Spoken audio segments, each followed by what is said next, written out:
65% of its population is under the age of 30.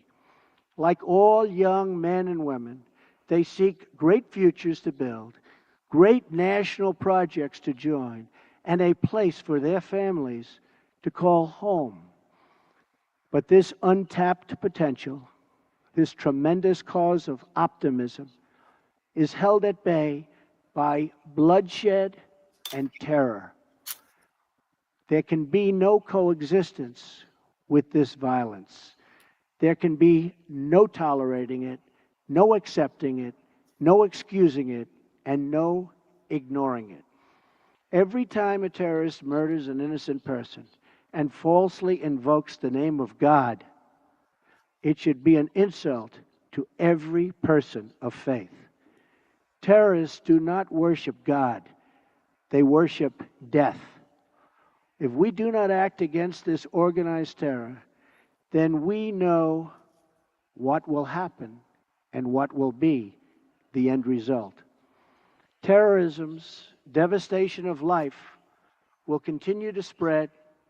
Peaceful societies will become engulfed by violence, and the futures of many generations will be sadly squandered.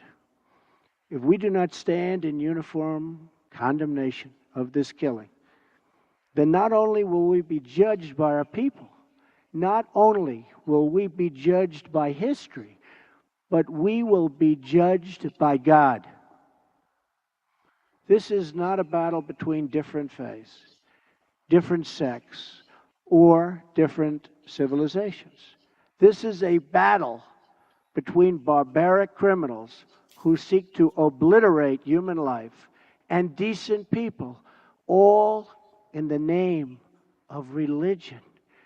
People that want to protect life and want to protect their religion. This is a battle between good and evil.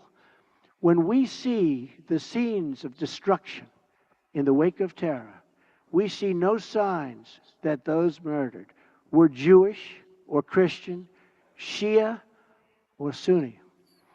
When we look upon the strains of innocent blood soaked into the ancient ground, we cannot see the faith or sect or tribe of the victims. We see only that they were children of God whose deaths are an insult to all that is holy.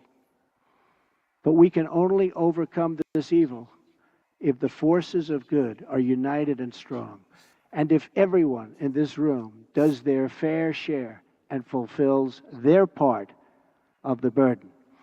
Terrorism has spread all across the world, but the path to peace begins right here on this ancient soil in this sacred land. America is prepared to stand with you in pursuit of shared interests and common security. But the nations of the Middle East cannot wait for American power to crush this enemy for them.